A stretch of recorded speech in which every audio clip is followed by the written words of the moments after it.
विनेश, क्योंकि हम अभी विमेंस डे का सेलिब्रेशन में ये कॉन्क्लेव कर रहे हैं और लेवल प्लेइंग फील्ड का बात कर रहे हैं, क्योंकि वो इक्वालिटी का बात है, तो आपने खास करके sexual abuse, sexual harassment, sexism का बहुत गंभीर चार्ज आपने लगाया है और बाकी ने भी सपोर्ट किया है आपको।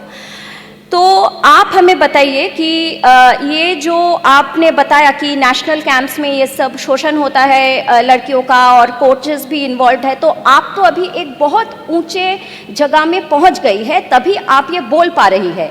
लेकिन आप कब से ये जो सेक्सुअल अब्यूज, सेक्सिज्म, ये आप, क्योंकि ये आपके फील्ड के तो बात नहीं है, हर फील्ड में होता है, आप कब से, आपका तो बहुत लंबा करियर है, आप कब से ये नोटिस कर रही हैं जो आप अभी आपने बोला, और ये मैं साक्षी को भी पूछने वाली हूँ, तो आप शुरू करिए। 2013 से मैं सीनियर कैंप में हूँ नेशनल में। कैडेट और जब जूनियर होते हैं तब तो सिर्फ खेलने से मतलब होता है कि खाना मिल जाए और अच्छे से नींद मिल जाए, लेकिन सीनियर में आते हैं तो आपकी रिस्पॉन्सिबिलिटीज़ बढ़ जाती हैं, लोग आपको वॉच आउट करने लग जाते हैं जब भी आपका कंपटीशन होता है। तो तभी, और जब हम ग्रो होते हैं तभी हमें काफ़ी चीज़ें समझ में आती है, दुनिया समझ में आती है कि हमें किस नज़र से देख रही है, क्या से क्या। क्योंकि पहले तो हमें फैमिली प्रोटेक्ट कर रही होती है जब हम ग्रो कर रहे होते हैं, लेकिन जब हम सीनियर हो जाते हैं तो एक हमारा खुद का रिस्पॉन्सिबिलिटी हो जाता है दुनिया को अपनी नज़र से देखने का, अपने अनुभव से सीखने का। तो वो टाइम पीरियड में मैंने ये सब देखना स्टार्ट किया, और मुझे एक एज ए फीमेल एथलीट एक चीज़ काफ़ी फील होती है, हमेशा फील होती है कि अगर कोई फीमेल एथलीट ऐसे बोले कि हाँ कि ये गलत है, तो लोगों को इतना पेन होता है उस चीज़ से कि ये महिला होकर इतना कैसे बोल सकती है। क्या हमारे अंदर आवाज़ नहीं है? क्या हमें पीड़ा नहीं होती है या पेन नहीं है हमारे अंदर किसी भी चीज़ को लेकर? क्या हमारा पर्सपेक्टिव नहीं हो सकता किसी भी चीज़ को लेकर? तो जब भी मैं जैसे कभी बोलती हूँ कोई भी चीज़ अगर गलत होती है, तो ऐसा नहीं है कि मैं बाहरी दुनिया के लिए बोलती हूँ, अगर मेरे घर में भी कोई गलत करता है तो उस पर भी मेरी आवाज़ उठती है। और वो मेरी फैमिली से ही आया है मुझे, क्योंकि मेरी मदर ने मेरे को ग्रो किया है। तो मेरी माँ जब भी कोई गलत करता, चाहे कितनी ही मुश्किल आए, ये पता है कि यहाँ पे कुछ भी हो सकता है लाइफ में। आपके 3 बच्चे हैं, उनको बाद में कौन देखभाल करेगा अगर आपको कुछ भी हो गया, लेकिन वो कभी डरी नहीं इस चीज़ से। उनको ये था कि नहीं, गलत है तो बोलना चाहिए, अगर हम नहीं बोलेंगे तो हमारे लिए कोई नहीं बोलेगा। आप भगवान से कितना ही प्रे कर लो, भगवान भी नहीं आएंगे जब तक आप खुद नहीं बोलोगे। तो वहाँ से मेरे को एक विल पावर मिलता है कि हाँ, मेरी माँ ने अगर इतनी हिम्मत करके जहाँ पे कुछ नहीं था, अगर वहाँ पे आवाज़ उठाई है, तो मैं तो आज इस लेवल पे हूँ कि पूरा देश मेरे को सुन सकता है। और काफ़ी साल लगे उस चीज़ को बाहर आने में या बोलने में। मैं आज भी अगर मैं आई हूँ तो अपना कैरियर दाव पे लगा के आई हूँ, अपनी जान हथेली पे लेके आई हूँ, क्योंकि जिस पर्सन से हमारा सामना है वो काफ़ी पॉलिटिकल स्ट्रॉन्ग है, पैसा उनके पास काफ़ी है, पावर में वो बैठे हैं, तो उनके सामने बोलना। और ओलंपिक्स आने वाले हैं, क्योंकि एज ए एथलीट आपका, क्योंकि देखिए हम एज ए रेसलर, मैंने बचपन से सिर्फ रेसलिंग सीखा है, ना मैंने पढ़ाई इतना अच्छे से किया है, ना कोई और दूसरे उस सोर्स में मैंने काम किया है कि हाँ मेरे पास बी ऑप्शन है। मेरे पास एक ही ऑप्शन है, रेसलिंग और रेसलिंग।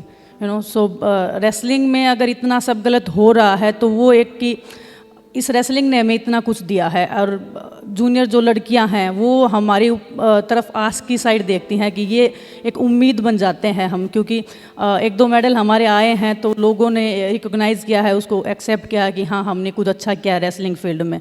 सो हमारा भी एक जिम्मेदारी बन गया था कि हमें क्यों ना हमें इस पर बोलना चाहिए। क्योंकि देखिए मैं तो गेम छोड़ दूँ, हर एक एथलीट अपना गेम छोड़ देता है एक टाइम पीरियड के बाद में, लेकिन गेम छोड़ने के बाद में आपका कोई नहीं सुनेगा उस टाइम पे, क्योंकि हर चीज़ का एक एक्सपायरी वो होता है। तो एथलीट का भी एक्सपायरी तभी हो जाता है जब वो गेम छोड़ देता है, तब कोई उसको नहीं पूछेगा। सो हमें ये पता था कि अगर हम अभी नहीं बोले तो फिर कभी नहीं बोलेंगे। और इतने साल लगे उस चीज़ को। कई बार अभी जैसे हमने बोला है तो हमें ये फील भी होता है कि हमने पहले क्यों नहीं बोला, इतना सहन करने की ज़रूरत क्या थी। लेकिन मैं अपने देश में मैं खुद देखते आई हूँ कि पुरुष प्रधान समाज है बहुत ज़्यादा। मैं बोल रही हूँ ना कि महिलाओं की आवाज़ को पसंद ही नहीं किया जाता। अभी भी जैसे हमने बोला है तो काफ़ी लोग बोल रहे हैं कि आपके पास क्या प्रूफ है। एक महिला अगर सामने खड़ी होकर बोल रही है कि हाँ मेरे साथ ऐसे हुआ है, क्या वो इनफ प्रूफ नहीं है? क्या अगर कोई भी अगर आपके साथ में बदतमीजी करता है, जैसे अगर हम किसी मार्केट में जा रहे हैं या किसी भी पब्लिक प्लेस में हम जा रहे हैं, तो क्या कोई आपके साथ छेड़खानी करता है, आप कैमरा ऑन करके आप रिकॉर्ड करेंगे कि एक बार प्लीज़ मेरे साथ करिए और मैं आपको रिकॉर्ड करके मैं वो प्रूफ बनाऊंगी? हमारे पास प्रूफ होता नहीं है। यही दुर्भाग्य का बात है कि हमारे पास प्रूफ होता देखिए नहीं है। प्रूफ तो अगर किसी पुरुष के साथ में ऐसा हो जाए तो प्रूफ तो उसके पास भी नहीं मिलेगा। एग्जैक्टली। यू नो अगर हम सच बोल रहे हैं तो हम आंखों में आंखें डाल के हम बोलेंगे, वही मुझे लगता है कि एज ए ह्यूमन बीइंग आपका वही प्रूफ है कि आप किसी को ये बोल सकते हैं, आप में इतना विल पावर है कि हाँ मेरे साथ ऐसे गलत हुआ है, तो वही प्रूफ होना चाहिए, ना कि ऐसे कि प्रूफ दो।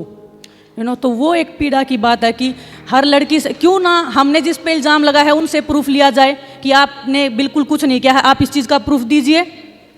एग्जैक्टली। और जो आपने बताया वो हर फील्ड का बात है कि निकल के तुरंत बोलना आसान नहीं होता, पॉसिबल भी नहीं होता।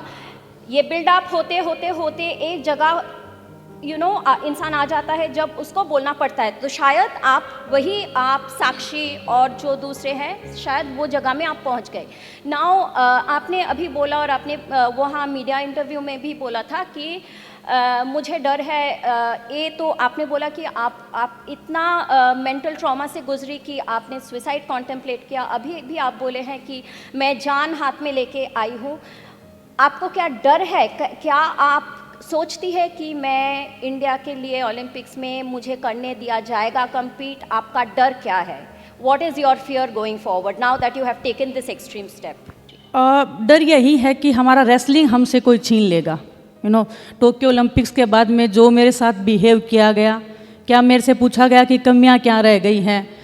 एक एथलीट को ऐसे टाइम पे मेंटली सपोर्ट करने की बजाय उसको मेंटली टॉर्चर बार बार किया जा रहा है। टोक्यो के बाद में मेरे खोटा सिक्का आपको बोला गया था। काफ़ी चीज़ें बोली गई थी कि हमने अचीव नहीं क्या। उन्होंने रेसलिंग कर रखी थी या उन्होंने ट्रेनिंग कर रखी थी, जो मेरे से ज़्यादा पीड़ा तो आई थिंक किसी को नहीं हो रही होगी उस टाइम पीरियड पे।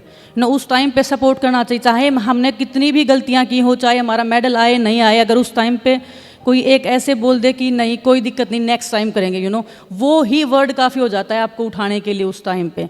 लेकिन वहाँ पे कि आपने कुछ नहीं किया है, आप कर ही नहीं सकते हो, वो जब नेगेटिविटी वो लोग फैलाते हैं। और आप बात कर रहे हैं कि क्यों आपने ये सब किया, तो टोक्यो के बाद में मेरे हस्बैंड के पास कॉल आते थे कि आप ऐसे कैसे बोल सकते हैं, आप मीडिया में मत बोलना, आप कुछ भी मत बोलना, नहीं तो आपको मरवा दिया जाएगा, आप कैंप में रहते हैं, इतना दूर रहते हैं घर से, ये हो जाएगा, फैमिली के साथ में ये हो जाएगा। तो एज ए एथलीट मैं आज इस लेवल पे हूँ कि पूरा देश मेरे को सुन सकता है, मेरी एक आवाज़ है। अगर मेरे को ही इतना डर है, मेरी फैमिली को इतना डर है, तो नॉर्मल लड़कियाँ तो कहाँ ही बोलेंगी।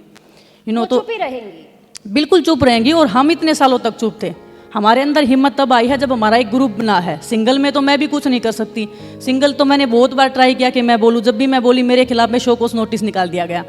क्योंकि एक एथलीट को ऐसे बोल देना कि आप डिसिप्लिन में नहीं रहते हैं, तो मैं एज ए एथलीट मेरे ख्याल से सभी एग्री करेंगे इस चीज़ से कि कोई भी एथलीट इस लेवल पे बिना डिसिप्लिन के नहीं पहुंच सकता है। तो शो कोस नोटिस निकाल देना डिसिप्लिन के खिलाफ में, वो एक टॉर्चर होता है मेंटली। तो वो रेसलिंग, मैं चाहती हूँ कि रेसलिंग जब मैं छोड़ूँ तो वो अपनी मर्जी से छोड़ूँ, ना कि किसी की दादागिरी से या किसी के प्रेशर से या दबाव से।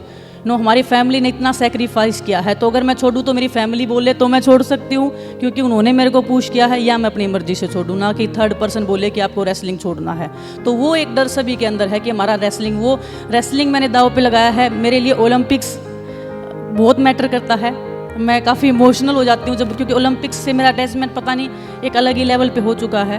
और वो ओलंपिक्स ना खेलने दिया जाना एक बहुत बड़ी मेरे लिए ये हो जाएगा कि हाँ इससे अच्छा तो मरना है, एज ए एथलीट, क्योंकि मुझे पता है कि मैं उस ओलंपिक्स में मेडल जीत सकती हूँ और मैं उसके लिए लगी हुई हूँ। और उसको अगर कोई छीनने की कोशिश करेगा, अगर उसके साथ में कोई छेड़खानी करेगा, तो डेफिनेटली मैं उसको तो नहीं छोड़ूंगी। Vinesh, more power to you, more power to you.